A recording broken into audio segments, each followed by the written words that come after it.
If you're watching this, I'll assume you already know the basics. You know what Aurender is, you know why a dedicated streamer matters, and you probably have some sense that the N30SA is the bigger, more expensive machine. What I want to talk about is why these two are actually different in a way that changes which one makes sense for your system. Because this isn't just a question of budget, it's a question of architecture. Both machines have the same core responsibility. Take your music files, or your stream, and deliver a signal to your DAC with as little timing error and as little electrical noise as possible. Jitter and noise, those two things. That's where digital source performance actually lives, and that's where these two machines make very different choices. The N20 is a single chassis machine, and a very serious one.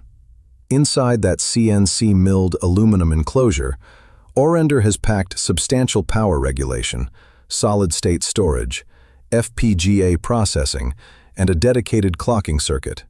The chassis itself is doing mechanical work. The mass of it damps vibration. The heat-sink integration is part of the noise strategy, and the goal is to create a controlled internal environment where the oscillator can hold timing without interference. It's a highly engineered solution to a hard problem, and in most systems, it works extremely well. Aurender's approach with the N30SA started from a different question entirely. Instead of, how do we make one box quiet enough, they asked, what if we just move the noisiest part of the machine into a separate chassis? And that's exactly what they did. The power supply hardware, transformers, rectification stages, all of that AC to DC conversion circuitry goes into the power chassis. The audio processing, the clocking, the output stage, those live in the audio chassis, away from the electromagnetic activity of the supply. Why does that matter so much? Because the clock is doing incredibly precise work inside a machine that's also generating interference as a side effect of normal operation. The N20's engineering task is to contain that interference within a shared enclosure. The N30SA simply removes the primary source of it from the equation. So yes, both machines are trying to solve the same problem, but they're not solving it the same way, and you can hear that. On the power supply side, the N20 uses a supercapacitor bank. Aurender calls it a virtual battery environment, which acts as a stabilized DC reservoir for the digital boards and clocking circuit. When the AC line fluctuates, which it always does in a home environment, the internal circuits are drawing from that reservoir rather than from processed AC directly. You can hear what that does. The N20 has a kind of settled, controlled quality to its presentation, and transients have a clean space to exist in. The N30SA doesn't filter the noise so much as relocate its source. The transformer hardware is physically in another chassis. The audio circuit doesn't have to compete with it, and the clock operates in a less hostile environment. That's not a subtle engineering distinction. The conductor material is worth mentioning too, not because silver is automatically more musical. That's not the point. With digital square waves, high-frequency behavior matters.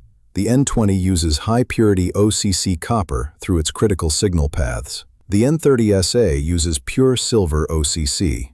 In the listening, the silver doesn't make the machine brighter or leaner. What it gives you, if the rest of the system can show it, is more natural decay. More ambient information stays in the picture instead of disappearing before you really notice it.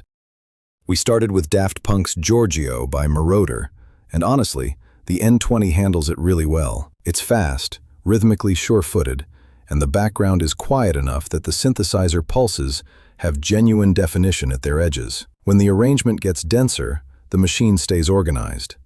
There's a forward, slightly incisive quality to it that suits electronic material. What the N30SA added on the same track wasn't more treble or more detail in the conventional sense.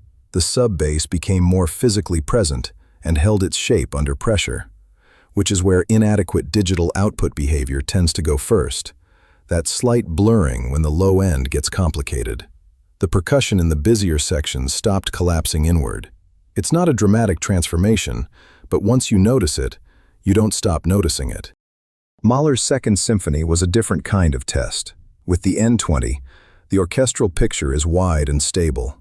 Individual sections retain their character within the ensemble, and the large dynamic swings stay coherent. This is a recording that can fall apart on weaker sources, and the N20 doesn't let that happen. On the N30SA, the hall got larger. During the choral entrance, one of the more demanding passages in the recording, individual voices started to feel placed inside the hall, instead of just blending into one large choral wave. That kind of imaging depth is difficult to preserve through a digital chain. Whether it matters to you depends entirely on how much of it your room and speakers can actually deliver. Then there was the Bill Evans recording, Waltz for Debbie, live at the Village Vanguard, 1961. This is the track where the difference between the two machines felt most concrete, most difficult to explain away as expectation bias. On the N20, the ambient life of the club is there. Small human sounds, the physical space of the room around the trio, the piano clean and the image stable. I'd call it a very good performance, with no real reservations. On the N30SA, Paul Motian's brushed cymbals didn't just appear, they faded more slowly, and the fade felt gradual rather than arriving at a fixed point and stopping. The piano's sustained tones opened outward in a way that the N20 didn't quite allow. I want to be careful about how I describe this, because it's easy to reach for words like warmth or analog character and mean something different. What I'm actually describing is a transport that's holding on to more of what's in the recording and letting it exist in the presentation rather than absorbing it before it registers. And this is where I want to say something plainly about room reality. If your listening space has uncontrolled reflections, significant background noise, or acoustic problems that haven't been sorted out, a meaningful portion of those differences will be masked before they reach your ears. The transport does its job at the output stage. The room still decides how much of it actually makes it to the listening chair. System matching is where this comparison gets interesting, and this is where I think a lot of people make the wrong call. If your DAC still has room to grow, if the rack is unstable, if network hardware is sitting too close to the signal chain, or if the room still has obvious acoustic problems, in that situation, I'd call the N20 the smarter allocation of money, not the consolation prize.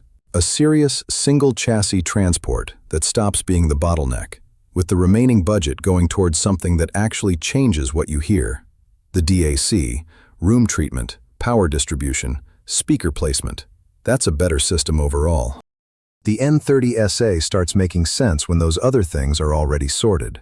A DAC that's already in that reference level territory, amplification that doesn't smooth over microdynamic texture, a room that's been treated, organized power distribution, and the patience to do the cable routing and set up the dual chassis format demands. Both machines are Roon ready, but Aurender's Conductor app has its own logic for stored file playback that tends to reward dedicated listening setups with a serious local library. Roon-first listeners may find the N20 the cleaner long-term proposition. Conductor-first listeners with a prepared room may find the N30SA considerably more convincing. So here's where things land. The N20 scores 9.2 out of 10. Incisive transient definition, strong bass grip, excellent composure under pressure, and it fits in a single chassis without demanding the setup discipline the flagship requires. For most systems, even very good ones, it's not the fallback choice. It's frequently the more intelligent one. The N30SA scores 9.8 out of 10, and that margin is real. Its advantage starts with isolation. From there, you get the things the N20 only hints at: deeper spatial layering, more stable phase behavior, and more low-level information surviving all the way to the output.